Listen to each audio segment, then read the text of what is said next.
우리 사람들은 많은 것을 기대하고 살아가고 있습니다. 특별히 지금과 같은 때에는 더 많은 기대를 하죠. 더 많은 기대를 합니다. 얼마 전에 대통령 투표 때에도 도대체 누구를 뽑을 것인가 고민을 많이 했습니다. 그리고 큰 기대를 가지고 더 많은 사람들이 한 사람을 뽑아서 이제 당선이 되는 그런 일이 있었죠. 코로나 바이러스로 고생하지만 백신이 나왔으니 또 큰 기대가 됩니다. 미국에서 맞는 주사는 변이 바이러스도 물리칠 수 있다니 빨리 좀 맞아야 되겠다. 큰 기대가 생기는 것이죠.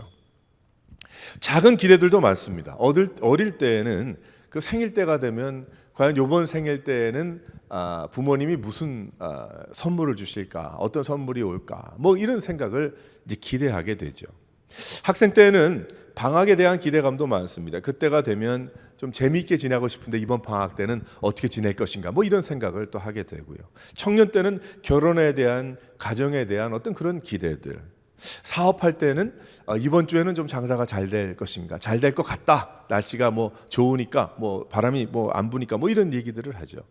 투자하는 사람들에게는 곧 오를 것인가, 내가 곧 그럼 부를 누리겠구나, 뭐 이런 생각을 하게 됩니다. 이루 말할 수 없는 많은 기대를 가지고 삽니다. 뭐 그만큼 불안전하고 불안하고 그만큼 뭐 그러니까 뭐 그럴 수 있겠죠. 오늘 말씀을 보게 되면 예수님 때에도 많은 사람들이 살아가고 있었지만 그들도 동일하게 기대를 가지고 있었다는 거예요. 특별히 그들은 예수님에 대한 기대를 하게 됩니다. 특별히 그들은 놀라운 소식을 듣게 됩니다. 그래서 더 많은 사람들이 예수님 앞에 나오게 됐어요. 산 위에 말씀을 전하셨을 때 많은 사람들이 나오게 됐습니다. 그래서 그들에게 이제 하나님 예수님께서 설명하여 말씀하시죠. 그 많은 사람들은 기대했을 거예요. 무슨 말씀을 하시고 이번에는 어떤 기적을 보이실까? 그런 기대죠.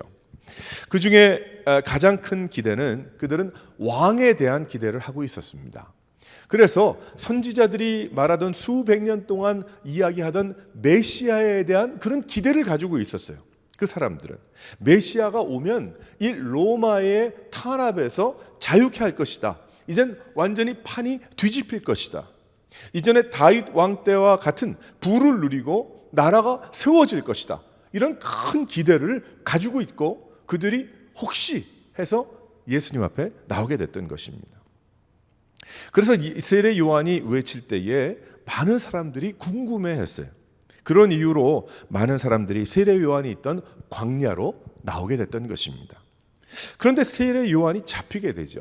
종교 지도자들이 나쁜 그런 계획을 세웁니다. 나쁜 의도로 세례 요한을 죽이고자 합니다. 그리고 세례 요한을 옥에 가두게 됩니다. 하나님에 대한 이야기와 메시아에 대한 이야기를 못하도록 하기 위한 마귀의 역사죠. 하지만 그들은 반대로 쓰임받고 있었던 거예요. 예수님께서 12 제자를 찾으시고 이제 그들에게 이제 제자의 그 부르심을 주시고 그리고 전도하러 나가셨는데 그때에 세례 요한이 옥에 갇혀 있는 중에 이제 제자들을 불러서 시켜서 예수님께 가도록 했어요. 그리고 그 전도하시던 예수님께 세례 요한의 제자들이 세례 요한의 질문을 합니다. 무슨 질문을 하냐면은 오실 그이가 당신입니까? 우리가 아니면 다른 일을 기다리고 있습니까? 다른 분이 오십니까? 아니면 우리가 기다리던 메시아가 당신입니까? 아니면 우리가 다른 분을 기다리고 있습니까? 기다려야 합니까? 참으로 솔직한 질문이에요. 이 질문은 창피한 질문도 아니고 이상한 질문도 아닙니다. 참 솔직한 질문이에요. 세례 요한이 회개를 외치고 이제 천국이 온다. 하나님이 그 마음을 주셨기 때문이죠. 그리고 예수님을 만나 신발끈을 묶기도 풀기도 감당할 수 없다고 그렇게 이야기를 합니다. 그런데 이게 무슨 말입니까? 세례 요한이 예수님께 질문하기를 과연 메시아가 맞습니까? 라고 질문을 하죠. 그 질문은 당연한 질문입니다. 우리가 어떤 경우에는 교회에 오래 다녔다고 하지만 어떤 면에 직분을 받았기 때문에 질문을 하지 못할 수도 있어요. 그런 일들을 저는 종종 봅니다. 그래서 어떤 분은요, 청년 때 예수를 열심히 믿었는데 그 후에 오히려 무슨 직분을 너무 일찍 받아서 사람들 앞에 자기가 이제 처신해야 되는 그런 것이 있잖아요. 한국 사람들은 그런 문화가 있잖아요. 그러다 보니까 어떤 때는 그런 문제 때문에 신앙이 자라지 못하고 성숙하지 못한 그러한 경우들이 굉장히 많이 있었어요. 과거에 어느 예배 때에 이제 예수 믿고자 하는 분들은 앞으로 나오십시오 했는데 안수 집사님 한 분이 나오셨어요. 그래서 저는 잘못 들은 줄 알았어요. 예배가 끝난 다음에 저랑 같이 이야기를 나누는데 하시는 말씀이, 이분이 우리 특별히 한인 사회, 이민 사회는 그렇게 뭐 LA나 여기나 그렇게 크지 않지 않습니까? 그렇게 안 크지 않아요? 작잖아요. 그러니까 어느 교회에 갔는데 그 교회 가니까 그 복음에 대해서 설명하기보다는 의뢰의 예수 믿는 사람으로 알았어요. 그 성품이 좋고 참 좋은 분이니까 집사를 줬어요. 직분을 허락했어요. 그러니까 집사가 됐으니까 당연히 예수를 믿는 줄 알고, 또 그러다가 상황이 생겨서 다른 교회로 가서 그 교회에서 질문을 합니다. 당신은 과거 다니던 교회에서 혹시 직분이 있으셨습니까? 집사였습니다. 그 당연히 예수 믿는 줄 알았죠. 그러니까 안수 집사님이 되신 거예요. 정작 하지만 이분의 지난 20-30년은 예수를 마음의 구세주로 영접한 그런 일은 없었던 거예요. 열심히 성품이 좋고 열심히 있어서 봉사를 하고 그렇게 했지만은 그런 질문을 할 여지가 없었던 거죠. 왜 그러냐면 너무 이상해지니까. 아니, 안수 집사가 된 사람이 예수를 믿지 않고 예수님을 한 번도 인생의 구세주로 모신 경험이 없다고 한다면은 그럼 그건 아니죠. 그래서 이분이 그날 오신 거예요. 창표를 무릅쓰고 그러면서 하시는 말씀이 저에게, 저는 예수님을 내가 나의 마음의 구세주로 영접한 일이 그 over the year 동안에 내가 믿음이 생긴 것은 사실이나 그런 기회가 없었기 때문에 오늘 제가 몰라서 나온 것이 아니고 말을 잘못 듣고 나온 것이 아니고 내가 알고 제대로 믿고 이 기회를 놓치면 안 되겠다 생각을 해서 나온 겁니다. 이렇게 얘기를 하시더라고요. 제가 깜짝 놀랐어요. 그러면서 얼마나 기쁘고 감사했는지 모릅니다. 야, 이분 참 솔직한 분이구나. 정직한 분이구나. 이 솔직함과 정직함 때문에 하나님께서 이를 구원해 주시는구나. 그것을 깨닫게 됐어요. 이 세례 요한이 일도 마찬가지예요. 그가 볼 때에는 아니, 내가 세례 요한 정도가 됐으면은 남들이 안 보는 거 다 볼 수 있고 못 듣는 거 다 들을 수 있어야 되지 않겠습니까? 그러니까 다른 사람들이 볼 때는 세례 요한이라니까 이 사람은 아마 신과 같은 존재다. 어떤 면에 하나님의 우리는 아무것도 모르지만 뭐 구름 타고 다니는 사람이겠구나. 그렇게 알지 않겠습니까? 근데 세례 요한은 솔직히 했어요. 왜냐하면 사람이니까. 그가 볼 때 인간적인 생각을 해보고 자신이 메시아가 오심으로 높아질 것이라고 기대한 것이 아니었다는 거예요. 세례 요한은. 적어도 메시아가 오시면 이스라엘이 로마로부터 자유케 되는 정치적인 회복이 있지 않을까. 아마 이 사람도 그런 생각을 했던 것 같아요. 그리고 나라가 세워지는 일이 일어날 것이다. 그렇게 생각을 했던 것 같아요. 그런데 예수님께서 메시아의 일보다는 사람들을 만나시잖아요. 지금 설교를 하시고 다니면서 제자를 만들고 이 사람 저 사람 만나서 같이 먹어야 되는 사람, 같이 먹지 말아야 되는 사람, 관계없이 이 사람 저 사람 만나면서 관계를 넓히고 계시는 거예요. 그러니까 이 세례 요한이 볼 때는 이분이 분명히 내가 그때 광야에서 만났을 때는 하나님의 아들이요, 놀라운 주님의 뜨거운 나의 하나님께서 주신 그것 깨달음이 있었는데 옥에 갇혀서 가만 생각해보고 되는 일을 보니까 메시아가 아닌 것 같거든. 이분이 도대체 하나님이 아니신 거, 도대체 이게 뭔가. 그래서 세례 요한이 이제 제자들을 보내서 예수님께 물어보는 거예요. 당신입니까? 아니면은 우리가 또 다른 분을 기다리고 있습니까? 그 이야기는 물어보고 있죠. 그러니까 이 사건을 통해서 세례 요한과 그 제자들이 얼마나 성숙해지겠습니까? 앞으로 일어날 일, 앞으로 예수님께서 답을 주시는 일을 통해서 이 신앙이 얼마나 자라겠냐는 거예요. 우리의 믿음은 더 나가기 전에 우리의 믿음은 어떤 면에 그 안수 집사님처럼 이 세례 요한처럼 우리가 그런 것을 그저 그러려니 그것도 안 되고요. 다른 사람이 나를 그렇게 생각하니까 그것도 안 되고요. 그래서 보면 어떤 면에 목사가 신앙이 자라지 않을 수가 있다는 것을 제가 깨달았어요. 목사가 되다 보니까 내가 무슨 사역자가 되다 보니까 사람들은 내가 구름 반쯤 타고 다니는 걸 알아요. 어떻게 보게 되면 그렇게 대접을 해주는지 모르겠지만 그게 아니거든요. 그게 아니거든요. 우리 예수 오래 믿은 사람들이 그래서 더 주님 앞에 무릎을 꿇고 낮아져야 되는 것입니다. 우리 오래 믿고 하나님을 내가 그 누구보다도 잘 알 것이라고 생각하는 많은 사람들이 있는 사람일수록 더 주님 앞에 솔직하고 정직하고 하나님 앞에 내 믿음과 신앙의 자리가 지금 현재 어딘가, 그 장소가 어딘가를 제대로 깨달아야 한다는 거예요. 아무것도 아니에요. 내가 하나님 앞에 집사 가지고 가겠어요? 장로 가지고 가겠어요? 목사 내가 딱지 붙이고 가겠어요? 누구든지 선생 되기를 되도록이면 되지 말라고 얘기할 때는 오죽해서 그 말씀을 하시겠습니까? 그래서 우리는 하나님 앞에 과연 주님이 누구이신가, 우리 신앙의 본질로 돌아가야 되는 것이고, 우리는 이 세례 요한의 이 질문으로 돌아가야 되는 것입니다. 자신이 기대하던 메시아라고 생각하기가 어려웠어요. 솔직히 들리는 소문과 자신이 생각하던 예수님과는 차이가 있었던 것입니다. 그래서 자신의 제자들을 불러서 예수님께 정중히 가서 질문하게 하신 거예요. 야, 참 귀한 거죠. 이 질문은 아마 예수님께서, 아마 우리 같으면, 나 같으면 저런 괘씸한 사람이 있는가, 그렇게 생각할 수도 있지 않겠나, 그런 생각이 잠깐 들지만 절대 그것이 아니라 예수님께서 답을 주십니다. 뭐라고 답을 주시냐면요, 제자들에게 이런 이야기를 하죠. 너희들이 4절에 보게 되면 듣고 본 바를 그걸 전해라, 그 얘기를 하십니다.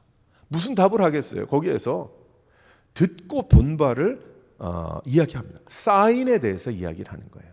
사인, 무엇을 기대하는가, 그 사인을 보면 알 수 있지 않겠는가, 답을 주시죠.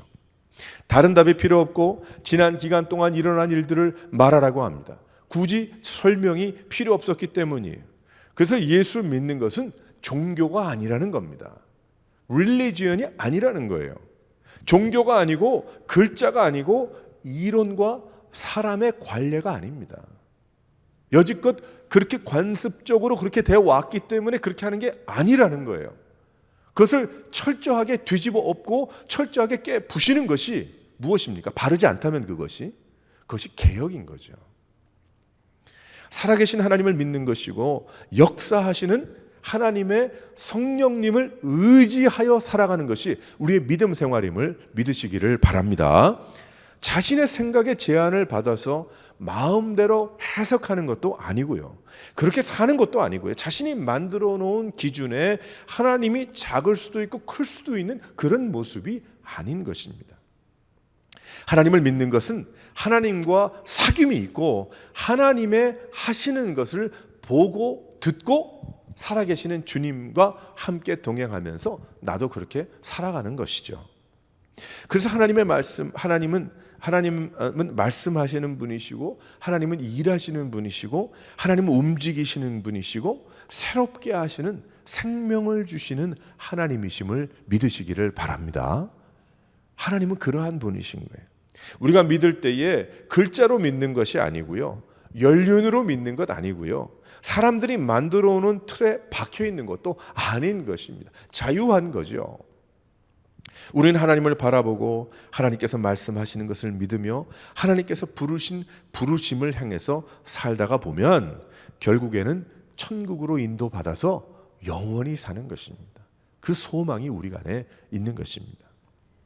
지금 우리가 직면한 모든 일보다도 더 크고 귀한 일들이 앞에 있는 거예요. 그래서 우리 주님은 우리에게 사인을 주셨습니다. 무엇을 기대하고 사는가, 또 이 사람들에게, 사례 요한에게 무엇을 기대하는가, 그 말씀에 답을 주시는 것이죠. 오늘 말씀을 보게 되면 예수님께서 하신 일을 보고 들은 대로 전하라. 무슨 사인입니까? 그 안에 무엇이 있었습니까? 예수님께서 하신 일과 또 하신 말씀과 그런 거 우리가 다 종합해 보게 되면 우리가 어떤 사인을 얻게 되는가? 여기 몇 가지의 사인이 있어요. 첫 번째로 한번 다 같이 읽어보도록 하겠습니다. 첫 번째로 한번 넘겨주세요. 네. 한번 다 같이 읽어보겠어요. 시작. 회복이 사인이었어요. 회복이 사인. 5절에 보게 되면 맹인이 보며 못 걷는 자가 걸으며 나병 환자가 깨끗함을 받고 못 듣는 자가 듣고 죽은 자가 살아나며 가난한 자에게 복음이 전파된다고 하라. 그것이 예수님께서 하신 일이죠. 이게 무슨 이야기인가? 예수님께서는 일어난 일들을 말하라고 하셨어요. 그러면 알게 될 것이다. 다른 것이 필요 없다. 그런데 예수님께서 말씀하시는 것은 무엇이냐면 회복이었단 말이에요. 사람들이 할 수 없는, 인간이 스스로 할 수 없고 만들어서 할 수 없는 그런 회복에 대한 말씀을 하고 계시는 거예요. 회복이 일어난 것을 보라. 그러면 예수님이 하나님이라는 것을 알게 되죠. 그 일을 말씀을 하고 계시는 거예요.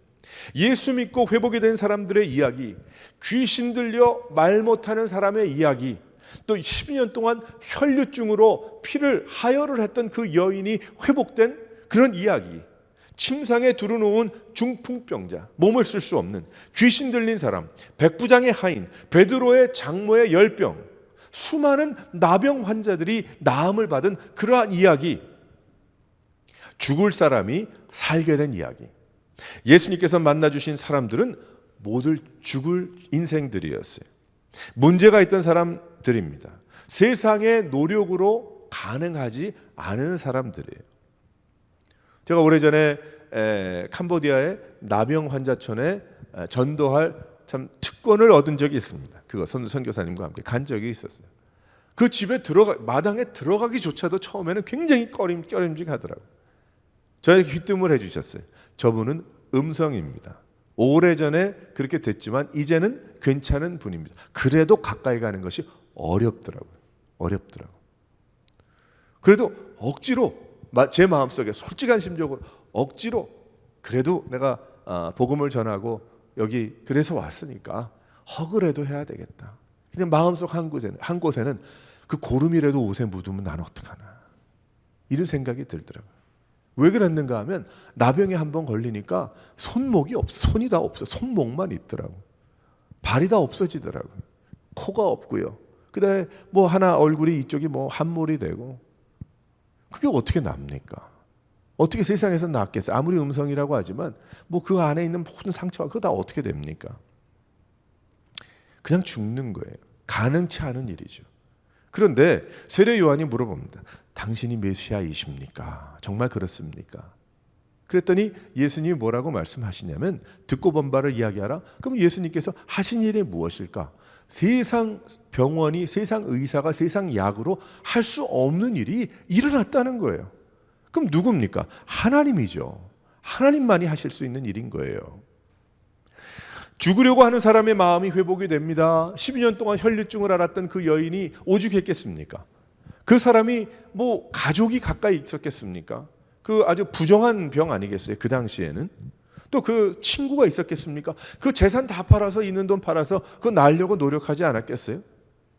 얼마나 그가 참 가족과 친구와 문화와 혜택과 외로움과 괴로움 가운데 불안과 어두움 가운데 죽고 싶지 않았겠어요? 그 마음 입장을 바꿔놓고 생각하면 죽으면 해결될 텐데 그렇게 생각하지 않았겠습니까? 괴로움과 참 그 고립된 그러한 가운데 있었던 사람 예수님이 나음받게 하셨어요. 회복시켜 주셨어요. 우리가 살고 있는 이 세대에 얼마나 많은 사람들이 고립되어 있습니까? 많은 것을 누리지만 얼마나 많은 사람들이 외로움 가운데 허덕이고 있습니까? 그런데 예수 믿으면 회복이 되잖아요. 다른 길이 없잖아요. 다른 상담자가 없고요. 돈으로 되는 것도 아니고 병원으로 되는 것도 아니고 여행으로 되는 것도 아니고요. 뭐 취미로 되는 것도 아니고 오직 예수를 믿을 때 어떻게 됩니까? 회복이 되는 것이죠. 그러니까 예수가 누구냐? 하나님이시죠. 증명이 되는 거죠. 다른 길이 없을 때에 예수를 믿고 나니까 그 외로움이 회복이 되고 그 고립됨이 회복이 되고 내가 고립된 것이 아니고 주님이 나와 함께 하시는구나. 천군 천사가 나와 함께 하는구나. 나에게는 또 다른 이 세상에 눈에 보이는 작은 지구가 아니라 한 바퀴 돌면 비행기로 뭐 24시간에 도는 것이 아니고 온 우주 만물을 지으신 하나님의 나라가 있구나. 회복이 되는 것이죠. 과연 당신이 그분이십니까? 아니면 다른 분을 기다리고 있습니까? 다른 분은 없죠. 보고 듣는 바를 이야기하라. 깨어질 가정이 회복이 되고 불가능하다고 하지만 가정 안에서의 그 전 세대와 그 다음 세대의 많은 어려움들이 어떻게 해결되겠어요? 그 상처와 아픔들이. 하지만 주님을 믿을 때 용서가 이루어지고 회복이 이루어지고 관계에 놀라운 은혜가 이루어지고 말이죠. 건강이 회복이 됩니다. 놀라운 역사죠. 회복의 사인이 막 일어나는 거죠. 건강이 마음대로 회복이 안 됐다고 해도 어떻게 됩니까? 하나님과의 관계가 회복이 되고 내가 믿음이 생기고 하지 않겠어요? 제가 아주 가까운 그 목사님 한 분이, 친구 목사님이 계신데, 우리 함께 지금 우리가 돕고 있는 선교단체에 같이 돕는 그런 목사님입니다. LA에 계신데 3주 전에 연락을 받았어요. 급한 연락을 받았어요. 온 가족이 다 코로나 바이러스 양성이 됐는데 이 목사님만 그 발동이 걸린 거예요. 한 이틀 만에 숨을 쉬지 못하고 해가지고 결국은 병원에 들어갔거든요. 3주째. 지금 어떻게 되는지 몰라요. 근데 한 주 반 전에 위독하다는 소식이 전달이 됐어요. 아주 굉장히 키도 저보다 더 크고 1.5세 아주 굉장히 멋진 목사님이에요. 열심히 목회하는 분이에요. 근데 이분이 벤틸레이터에 지금 있는데 숨을 못 쉬는 거죠.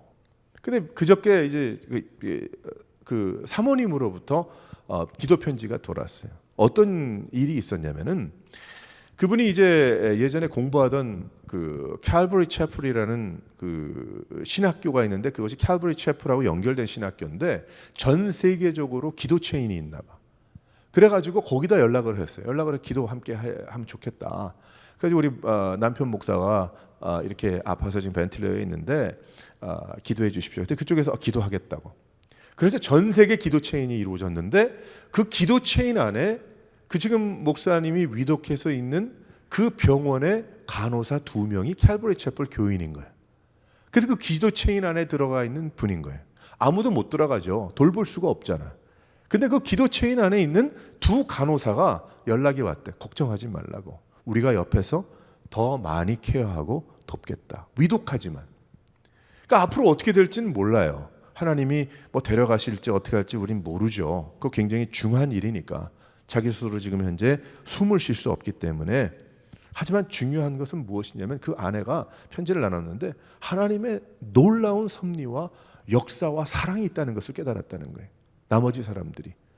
그렇구나. 전 세계를 돌아다녀서 그 기도 체인에 어떻게 그분들이 거기서 일을 하며 그 혼자서 외롭게 그 병과 투쟁하지 않고 그 같이 옆에서 가족도 못 들어가는 그곳에서 하나님께서 그 도움의 손길과 외롭지 않도록 인도하시는 그 손길 주신다는 것이 얼마나 큰 기도의 응답이고 놀라운 은혜인가. 결론은 하나님께 맡기고. 우린 그렇게 살고 있지 않습니까? 근데 여기에 보게 되니까 예수님께서 다 회복시켜 주셨어요. 그 정도가 아니고 회복을 시켜 주셨죠. 근데 그 못 고칠 질병이 회복이 안 된다 그래도 어떻게 된다 그랬어요? 회복이 되더라는 거죠. 신앙이 회복이 되든지 놀라운 역사들이 일어나더라는 거예요. 미래가 어둡습니다. 과연 이렇게 죽는 것인가 하는 것이죠. 하지만 예수 믿으면 회복이 되는 거죠. 건강도 회복할 수 있고 죽음도 이길 수 있고 우리 모두 그래서 증인들입니다. 예수 믿어서 여기까지 왔어요. 회복 못할 수도 있었습니다. 모두 하나님의 은혜가 아닙니까? 우리가 돌아보게 되면 아슬아슬하게 살아나는 것은 우연이 아니라 하나님의 은혜였던 거예요. 우리 돌아보게 되면 죽을 수도 있었던 거예요. 하나님의 은혜인 거예요. 그것을 우리가 잊고 살아가면 안 되죠. 깜빡깜빡 잊지만 또다시 기억이 나면 감사해야 되고 주님 앞에 나가야 되는 겁니다. 수면제가 해결해 준 것이 아니었다는 겁니다. 왜 코로나 바이러스가 이렇게 생겼는데 교회에서 예배를 드릴 수가 없잖아요. 물론 그것도 우리가 이해해야죠. 우리가 조심해야죠. 당연하죠. 하지만 왜 한편에서는 예배를 막지 말라고 왜 피켓링을 하고 왜 그렇게 심하게 이야기할까요? 우린 그것도 이해해야 됩니다. 왜 그러냐면 예배가 사람을 살리기 때문에 그래요. 예배가 하나님의 회복의 역사가 일어나기 때문이죠. 주님을 만나는 시간이기 때문에 우리가 골방에서도 주님을 만나지만 예배로 하나님을 만나는 그 뜨거움 가운데 하나님께서 또 고쳐주시고 지져주시는 것이 있기 때문에 그 찬스를 놓치기 싫어서 피켓링을 하는 거예요. 우리 예배 드려야 된다. 사는 길이다. 그래서 그러는 거예요.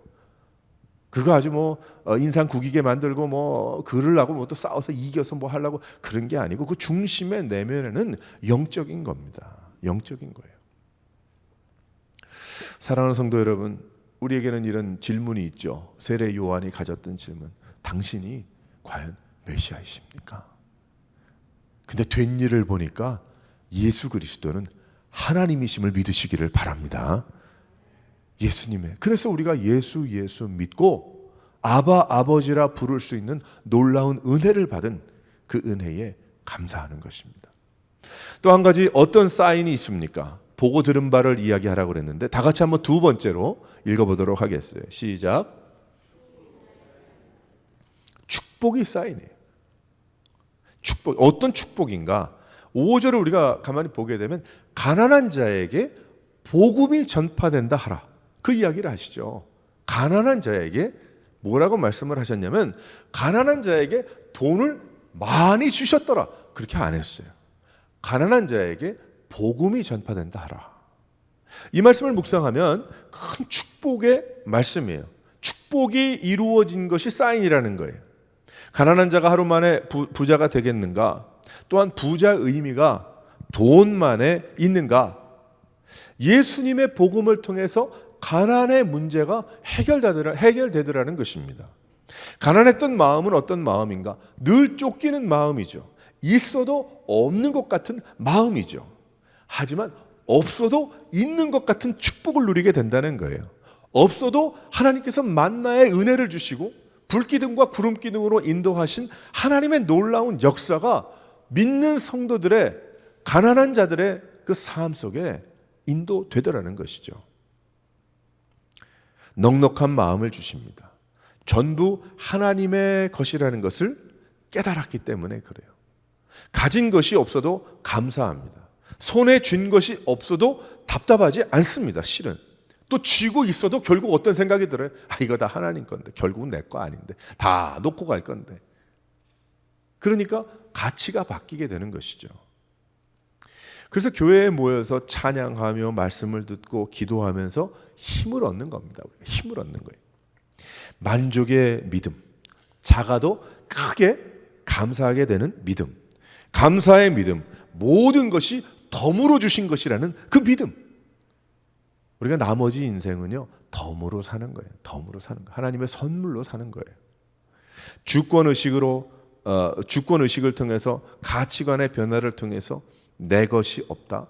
전부 하나님의 것이고 하나님께서 쓰다가 다 사용하고 놓고 오라고 하시는 것이다. 그래서 우리 죽으면은 아무것도 안 가지고 가잖아요.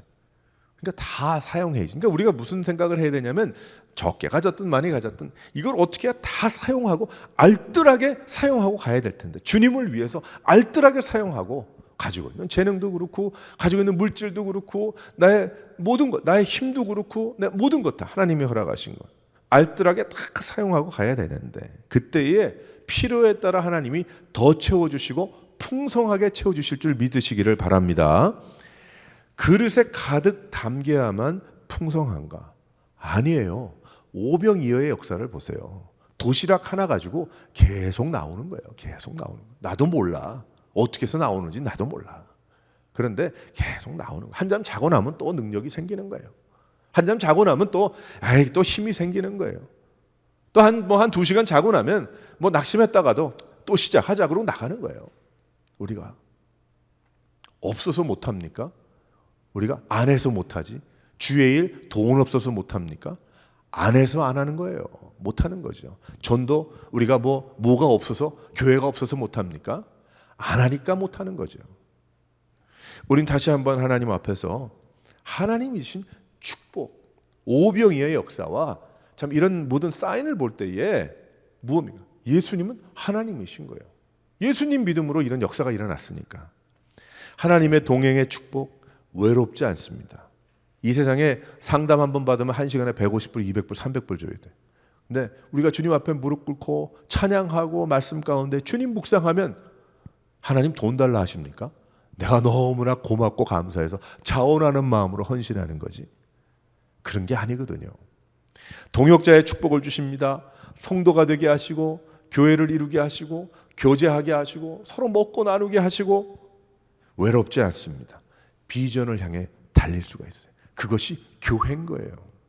그러니 적은 숫자가 모인 교회는 더 귀한 거지요. 왜 그렇습니까? 한 마음이 될 수가 있으니까 얼마나 좋습니까? 한 마음이 되니, 한 비전이 되니, 아니 5명만 모여도 힘이 되는데 20명 모이면 오죽하겠어요. 100명 모이면 오죽하겠습니까? 근데 우리는 반대로 얘기하죠. 5명 모이면 조용한데 20명 모이면 시끄럽고 100명 모이면 싸움질하고 아유 그 뭐 교회 또 옮겨야 돼요. 그러기 쉽잖아요. 이거 뭐 잘못 가고 있는 거예요. 그건 아닌 거예요. 아닌 거예요. 큰 교회 많이 모일수록 뭐 해야 됩니까? 더 많이 일해야지. 더 많이 모아서 더 많이 써야지. 이 마지막 세대, 다음 세대를 위해서, 어려운 자들을 위해서 우리가 나가야죠. 그것이 비전이 돼야죠. 어떻게 쓸까? 우리가 어떻게 사용할까에 고민을 해야지. 예? 어떻게 하면 더 아닌 겁니다. 교회는 그래서 풍성해야 돼. 잘 먹이고 잘 나누고 그게 교회죠. 그래서 교회 와서 은혜도 받고. 우리 미국에 예를 들어서 살면서 어디에서 초대를 받겠습니까? 우리가 미국 살면서 뭐 백인이고 흑인이고 뭐 누구고 다 떠나서. 그러니까 얼마나 좋아. 교회 가면 우리가 목장 모임 합시다. 구역 예배 드리십시다. 그럼 그 집에서 가만히 있나? 좋은 콜라라도 뭐 드링크라도 사다 놓겠지. 좋은 과일이라도 하나 깎아 주겠지. 어디 가서 그런 대접을 받겠어요? 할렐루야. 그러고 가는 거죠. 아유 그 집에 갔더니 뭐 이렇더라 저렇더라. 우리가 좀 생각이 바뀌어야 됩니다. 그래서 우리 마음도 좀 바뀌고요. 좋은 옷을 우리가 주일에 입고 오는 것도 이유가 있어야 돼. 왜 그러냐면 내가 뽐내기 위해서가 아니고 다른 사람들을 즐겁게 해주기 위해서. 내가 열심히 일하는 것도 누구를 위해서? 주님을 위해서, 세상을 위해서 일하는 것이고, 열심히 공부하는 것 왜 합니까? 다른 사람을 위해서 하는 거예요. 우리 예수 믿는 사람들은 나를 위해서 하는 것이 아니고. 근데 어쩌다 보니까 예수 믿는 것도 나를 위해서 믿는단 말이에요. 아니요. 하나님이 나에 대해서 다 해주셨어. 난 지금 죽어도 하나님 앞에 갈 확신을 얻었어요. 그럼 지금부터 사는 것은 덤으로 사는 것인데 누구를 위해 사는 거예요? 하나님을 위해 사는 것이고 세상을 위해 살아가는 겁니다. 우리가 도움을 주기 위해서. 끌어모으기 위해서 사는 것이 아니고 열심히 모아서 사용하기 위해서 모으는 거예요. 근데 이 생각이 안 드니까 교회 와서도 앞만 보고 있다 가는 거죠. 10년을 교회 다녔는데 그 사람 누군지 몰라. 20년을 그 교회를 다녔다는데 그 사람이 어떻게 사는지, 어디에 사는지, 무슨 일을 하는지를 몰라요. 사람들. 그런 일이 있더라고요. 불행한 것이죠. 그것은. 부활의 축복이 있습니다. 복음입니다. 좋은 소식의 축복입니다. 어떤 한 분이 계셨어요. 어느 한 분이 계신데 저한테 몇 년 후에 지난 다음에 이런 얘기를 하시더라고요. 그때 당시에 열심히 성역 공부하고 한 그 몇 년의 기간이 있었는데 그 기간 동안에 실은 그분이 파산을 하셨어요. 저는 그 파산을 했다는 것에 대한 그걸 모르죠. 교회에서만 그냥 30몇 년 이렇게 목회만 하다 보니까 했다 그러면 기도 위에서 기도하고 위로는 하나 제가 안 해봤으니까 모르잖아요. 그런데 나중에 점점 제가 세상에 대해서 저도 좀 알게 되고 하다 보니까 그것이 얼마나 참 피치 못할 참 어려운 그러한 일인지를 알게 됐어요. 근데 그 당시 이런 얘기를 하시더라고요. 그 당시 내가 열심을 다해서 성경 받아줬고 내가 성경 공부하고 예수에 미치지 않았으면 전 죽었습니다. 이 얘기 하시더라고요. 그것 때문에 견뎠죠. 예수님 믿고 주님 앞에 무릎 꿇고 하라니까 그거에 순종하다 보니까 살았지 살 수가 없었습니다. 이 얘기 하시더라고요. 그러니까 예수 믿는 것이 축복인 거예요. 예수 믿으니까 그 축복을 얻는 거지. 그게 사인 아닙니까? 하나님이시라는 구원의 사인이죠. 우린 다시 한번 당신이 그분이십니까? 다른 분을 또 기다립니까? 아니요. 보고 들은 바를 전하라.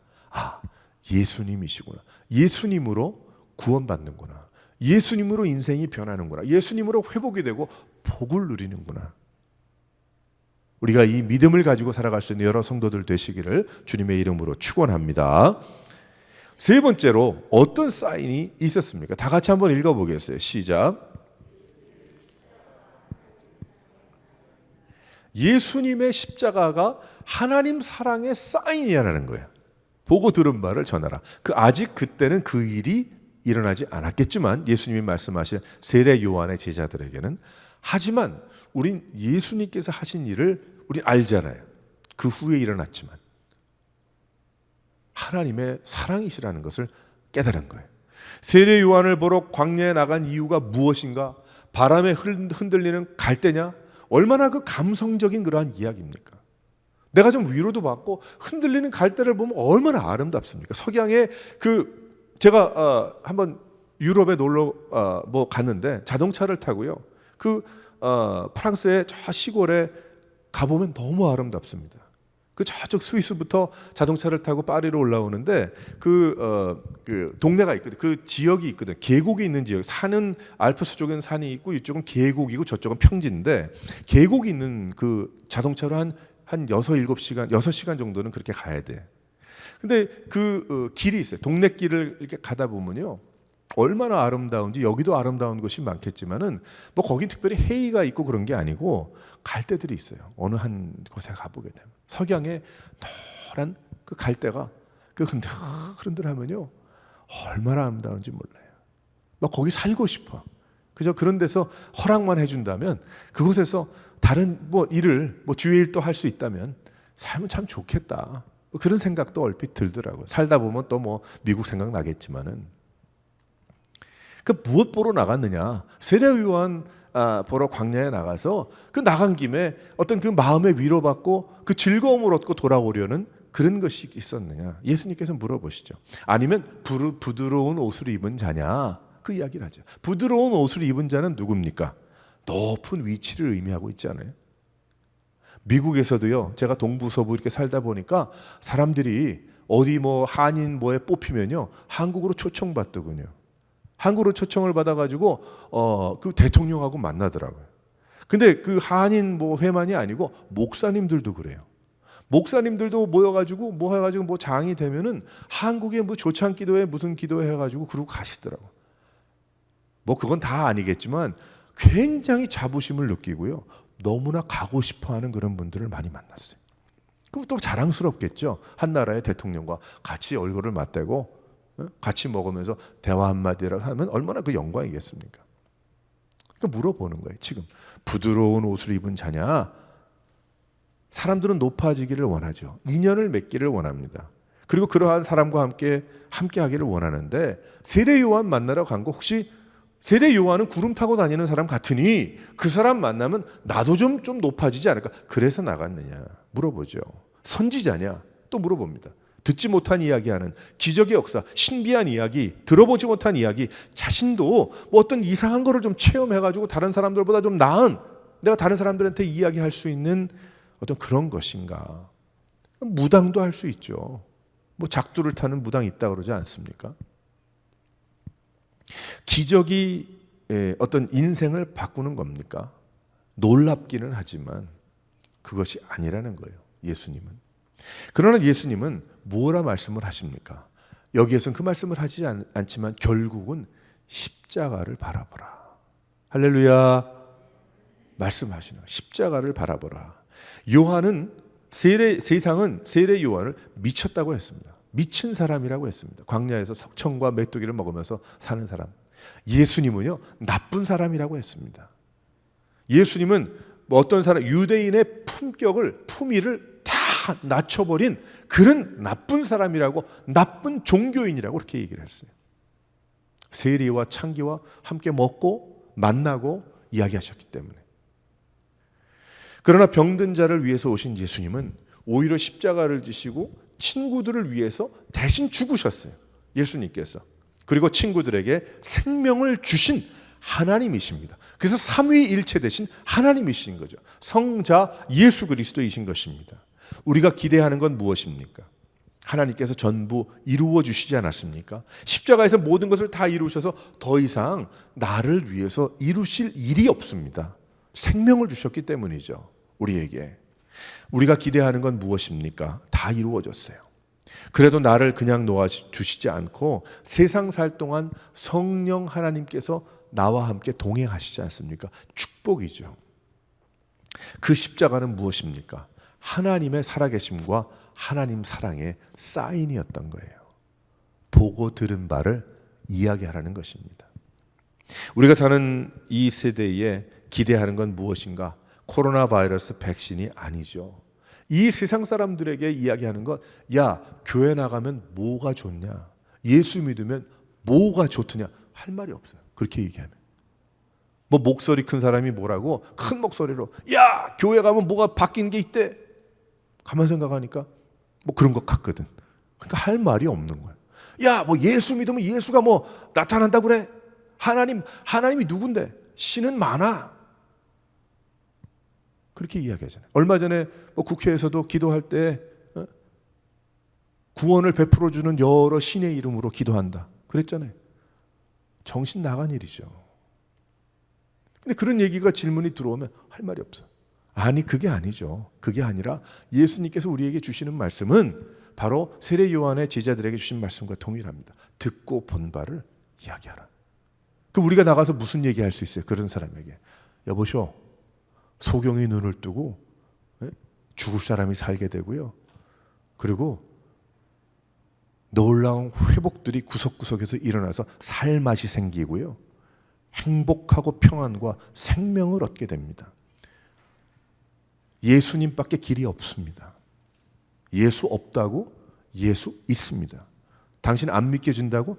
나는 믿겨지는데 어떡합니까? 할렐루야. 믿겨지는 것도 하나님의 은혜잖아요. 우리에게 주시는 것. 하나님 말씀을 읽을 때에 우리가 그 말씀이 믿겨지는 것, 내가 잘못돼서 그런 게 아니고 성령께서 우리를 도와주시기 때문에 깨닫는 거예요. 그 말씀을 전해야죠. 듣고 본 바를 전하라 말씀하잖아요. 하나님은 하나님의 은혜의 사랑, 주신 사랑 가운데 거하는 은혜를 기대하며 우리는 살아가는 겁니다. 그렇기 때문에 우리의 개인 신앙 변화되고 성숙되고 그래서 주를 위한 일꾼들이 되어가야 합니다. 무엇을 기대하는가? 당신이 그분이십니까? Yes. 십자가를 보면 죽을 사람이 살아나고 회복의 역사가 일어나고 또 축복의 은혜가 주어지고 나에게도 허락되는 것을 보니까 예수님 하나님이시구나. 그래서 저는 예수 믿습니다. 그럼 개인의 신앙이 어떻게 돼? 변화하고 성숙하고 더 주의 일꾼이 돼야지. 교회가 어떻게 됩니까? 여기에 만족하지 아니하고 주의 일에 힘써야죠. 교회가 사람을 살려야죠. 죽을 사람들 우리 주위에 얼마나 많이 있습니까? 약 먹고 살아가는 사람은 얼마나 많이 있습니까?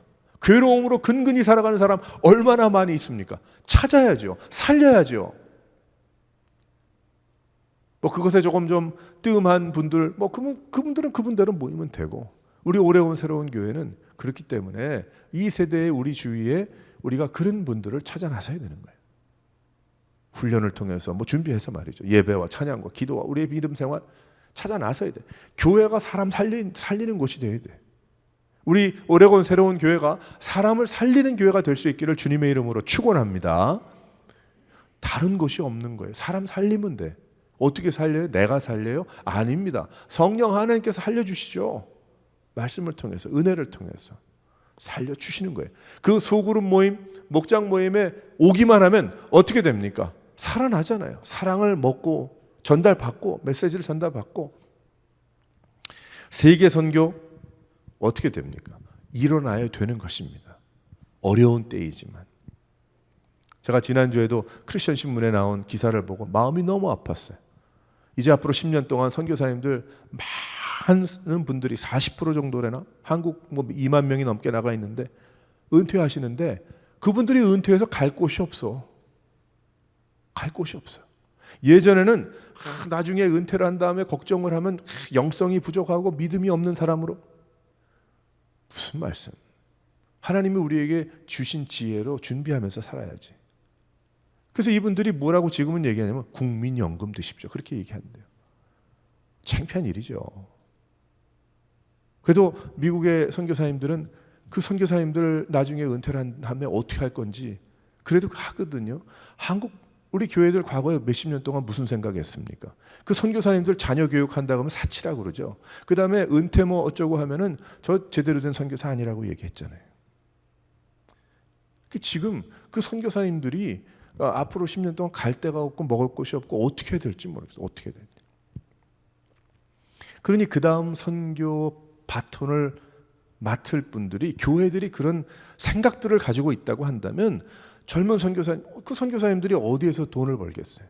교회가 돕고 우리 성도들이 열심히 일해서 내 것 아니요 주님의 것입니다 하면서 나는 가지 못하지만 열심히 나는 여기서 일하지만 그것이 연결이 돼서 선교하기 원합니다. 그게 돕는 거 아니겠어요? 한 푼 한 푼. 그래서 그분들이 열심으로 전심으로 아프리카 다른 나라에 가서 선교를 하고 전도하는 것인데,